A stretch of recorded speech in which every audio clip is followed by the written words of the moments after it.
Humberto é talvez o maior especialista em felicidade. Não sei se será a pessoa mais feliz de Portugal, mas pelo menos, na teoria, é a pessoa que mais sabe sobre liderança e felicidade em Portugal. Também já colaborou com vários clubes de futebol e é um bocadinho nessa ótica que a gente lhe fez aqui o convite, exatamente como é que a felicidade pode influenciar no desporto, sabendo nós que aqui o hockey futebol não é competitivo, é apenas, e apenas entre aspas, desportivo. So, George, welcome. It's your time. Olá, Luís. Good morning, everybody. Thank you very much for the invitation. É um prazer colaborar mais uma vez. Penso que tenho autorização para partilhar a minha tela. Já tens.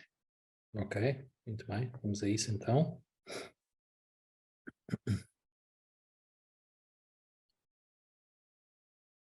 Penso que já estarão a ver então o meu ecrã. É perfeito. Então, vamos falar aqui 15 minutos sobre a felicidade no desporto. Tal como solicitado, fiz o PowerPoint em inglês para quem quiser acompanhar dessa forma e falarei em português. Tenho aqui o meu e-mail para alguma questão que depois queiram desenvolver mais tarde. Vou ser muito rápido, mas se houver alguma questão que queiram desenvolver, terei todo o gosto em dar resposta.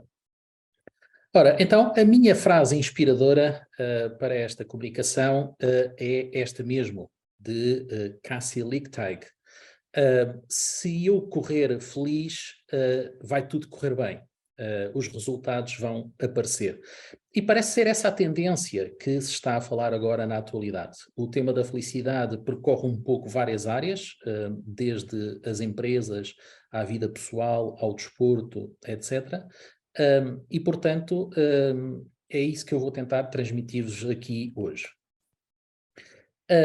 Parece que o grande desafio para, sobretudo, atletas é saberem articular a parte física com a parte mental. E há estudos muito interessantes que já demonstraram que, por exemplo, só aqui para comparar e irmos aprofundando o tema que mais nos interessa, entre a alta competição e uma prática desportiva dita normal, existem algumas diferenças interessantes. Por exemplo, na alta competição, muitas vezes há atletas que estão mais ou menos ao mesmo nível do ponto de vista físico, mas não podem ganhar 4 ou 5 ou 6 ao mesmo tempo. Ganha aquele que tiver uma performance mental mais forte, aquele que tiver um treino mental mais apurado. E, portanto, essa é que é a grande mensagem. A grande mensagem é que o trabalho mental faz a diferença. E a questão da felicidade coloca-se precisamente aí na parte mental, que pode fazer essa mesma diferença. Ora, eu preparei aqui a minha comunicação em duas partes, resumindo. Uma primeira parte de pesquisa online, para tentar ver quais é que são as entidades que já, de alguma forma, investem neste tema da felicidade, que é um tema recente, temos que assumir isso. Recente no sentido de lhe dar uma valorização um pouco mais séria, não apenas aquela que é subjetiva e que faz parte da vida de cada um, não é? E depois, uma segunda parte onde fiz uma investigação mais académica, mais científica, para partilhar convosco 2 ou 3 estudos assim mais relevantes. Então, o que é que apareceu nesta primeira parte de investigação? Apareceram empresas ligadas à atividade física, como por exemplo esta que estão a ver, GoFit, que tem um artigo precisamente com este grande título, Porque é que o desporto nos ajuda a ser mais felizes. Portanto, estamos também a assistir, na nossa época, agora, neste preciso momento, à valorização por parte de vários tipos de entidades, públicas ou privadas, destes temas e a utilizar também estes temas e os seus conteúdos para atrair também mais valor, digamos assim, ao mais diverso nível. Outro tipo de empresa, Decathlon também, as endorfinas, praticar desporto, que felicidade. Depois, Homes Place, também a mesma coisa, sabia que o exercício físico traz felicidade. Então, o que é que nós podemos concluir com esta primeira abordagem? Podemos verificar que esta conexão entre o mundo do desporto, ao mais diverso nível, desde ginásios, empresas, vários tipos de negócios, começam a olhar para estes temas, mas nós que investigamos estes temas há muitos anos, temos um interesse acrescido para tentar perceber a informação que é passada. E então o que verificamos é que as questões da definição de felicidade nem sempre são as mesmas, embora haja uma tendência para definir a felicidade como um equilíbrio emocional. Essa é talvez a maior tendência. No entanto, sabemos que este tema não é propriamente consensual. Há também uma ligação interessante, quase aqui fazendo um triângulo entre desporto, felicidade e saúde. Também é um triângulo bastante investido por parte de diversas organizações. Podemos olhar para a questão mais da saúde, que é talvez o maior investimento, é já uma tradição muito antiga. Percebe-se porquê? Porque, de facto, sem saúde é complicado a prática desportiva, e então há aqui um esforço das várias entidades em perceber de que modo é que a felicidade pode potenciar saúde. E depois, quando virmos já daqui a pouco a investigação científica, também vamos perceber um bocadinho melhor como é que essa relação também se pode estabelecer. Aqui, estas organizações dizem quase todas o mesmo, portanto eu pus aqui os dois logotipos destas duas organizações diferentes, que é a valorização das endorfinas, não é? As endorfinas que estão no cérebro e, portanto, cá está aquilo que eu dizia ao início, vamos bater novamente na parte mental. Depois, começamos a ver também uma valorização, por exemplo, do Dia Mundial da Felicidade, de vários tipos de vantagens, mas sempre focado na questão do cérebro. Portanto, cá está a questão da saúde, neste caso até psicológica, diria. E, portanto, é aqui que surge um debate interessante para quem se preocupa realmente com estas coisas e não lê apenas só por ler, por mera curiosidade, não é? Se estivermos a falar de pessoas ligadas ao staff de um clube, não é? Vai querer saber um bocadinho mais, caso queira pôr na prática este tipo de ideias, não é? Se for um mero curioso, será diferente.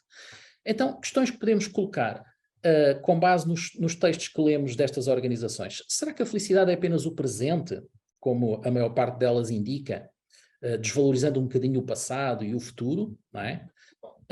Será que felicidade, bem-estar e prazer são a mesma coisa? Como também lemos em alguns textos nos websites dessas organizações.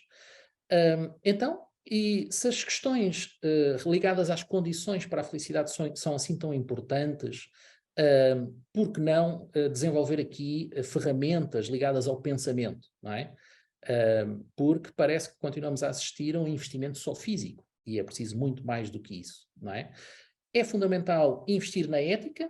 A ética tem sido a disciplina que se tem preocupado por estudar o tema da felicidade, e alguns autores de referência, Aristóteles, já muito antigo, Stuart Mill, Rulli Amarias, são grandes filósofos que continuam a ser referência em todo o mundo para o mais diverso tipo de projetos. E em Portugal sabemos que temos o Plano Nacional de Ética no Desporto, que já fez 10 anos, e que tem também contribuído para este tipo de questões. Vamos passar à segunda parte para terminarmos e ver os resultados que eu encontrei do ponto de vista científico. Aqui está só a bibliografia para ficar como referência, mas não vos vou amassar com esses pormenores. Depois, se tiverem curiosidade, terei todo o gosto em enviar. Por exemplo, um estudo científico com pessoas de mais idade, que envolveu 75 pessoas, mais senhoras, entre os 64 e os 99 anos. Verificou-se que 43% não praticavam qualquer atividade física. Portanto, isto parece ser uma tendência que é explicada através de vários fatores, mas parece que também assistimos na nossa época ao esforço de tentar contrariar isto, não é? E este projeto que nos leva aqui a encontrar hoje é um bom exemplo disso, contrariar esse tipo de realidade. E neste estudo verificou-se que as pessoas que tinham alguma atividade física eram, de facto, aquelas que revelavam níveis mais significativos de bem-estar e felicidade. Curioso, não é?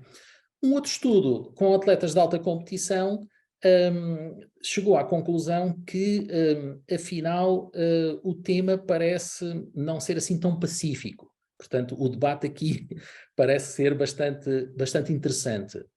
Este estudo baseou-se mais na questão da motivação, na questão do controle emocional, também muito importante, e portanto, parece que, em alguns casos, os resultados aumentam a sensação de felicidade e bem-estar, e, noutros casos, nem por isso. Depois, um outro estudo, e estamos a aproximar já da nossa época, refere-se ao otimismo. Aqui sim temos dados já bastante sólidos relativamente a essa atitude. Atletas mais otimistas têm melhores resultados nas competições, e isto vale a pena ter em conta. Depois, um outro estudo chegou à conclusão que, um pouco na linha contrária, é que parece que é diferente. O impacto do desporto na felicidade é que é 4 vezes maior do que o impacto da felicidade no desporto. Portanto, isto vem aqui tornar o debate bastante interessante. E porquê que isto acontece? Acontece porque não há estudos suficientes nesta matéria. Portanto, se tiver aqui alguém interessado em desenvolver estudos mais objetivos só sobre esta ligação entre a felicidade e o desporto, eu penso que a ciência agradeceria imenso, porque, além de não vermos aqui um consenso entre os investigadores, também precisamos que as coisas fiquem mais claras. E, portanto, há aqui um potencial muito grande. Os próprios investigadores de alguns artigos lançam mesmo esse desejo para o futuro.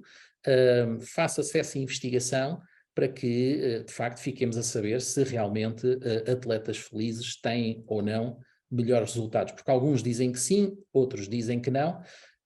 No entanto, do ponto de vista mais natural, digamos assim, é consensual que, fora da alta competição e até da competição média, a questão da felicidade é muito importante, e aqui poderia referir o nosso investigador português, Bento, que já desde 1999 estudava estas questões, portanto, como vê, não é propriamente um tema isolado, mas que dizia que investir nesta conexão entre felicidade e desporto é uma arma poderosa para fugir à morte. Esta expressão que eu acho bastante interessante, utilizada por este investigador. E terminaria a minha comunicação com uma visão também de um português que fala na ilusão de felicidade que muitas vezes se cola aqui à questão do desporto, não é? E este autor fala até nos profetas que fazem essa ligação e que se esquecem dos exageros, que se esquecem das lesões, e desses abusos que muitas vezes trazem problemas de saúde e até frustrações, não é? Porque as pessoas querem e depois não conseguem.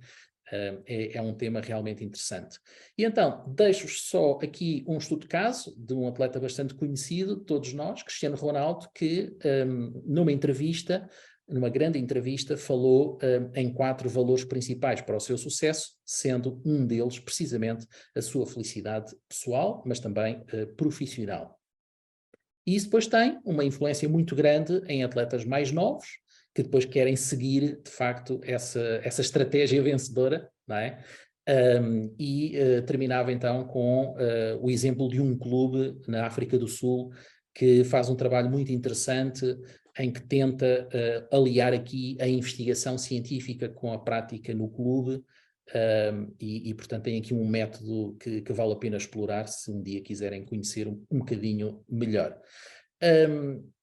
Termino com este slide, que parece que fazer todo o sentido na atualidade, afastarmos deste processo a questão do bullying, das pressões, não é? Que muitas vezes são grandes obstáculos a esta ligação entre a felicidade e o desporto. Mensagem final, para agradecer mais uma vez o convite e a vossa atenção. Esta ideia, também muito conhecida, de Bill Waltons, que é uma técnica mental. Ele foi um jogador de basquetebol, como podem ver na imagem, tem ali uma bola de basquete, mas, como podem ver, também já não é propriamente um jovem, mas ele nunca deixou de fazer o seu passeio de bicicleta nos tempos livres. E então ele tinha esta expressão, I love my bike. E uma vez, quando iam numa atividade desportiva, já numa idade mais avançada, estavam nessa viagem e de repente deixou de fazer calor, passou a chover e a fazer muito frio nos Estados Unidos, não é? Como é um país grande, às vezes tem destas coisas. E então ele olhou para o colega, o que é que fazemos agora? E então a cara deles era no sentido, vamos desistir, vamos voltar para trás. E ele só disse, I love my bike. E então foi uma gargalhada geral e continuaram o seu caminho. E portanto é aqui uma expressão, uma metáfora motivacional para as pessoas com equilíbrio, obviamente, com felicidade, tentarem sempre fazer o seu melhor. Muito obrigado pela vossa atenção.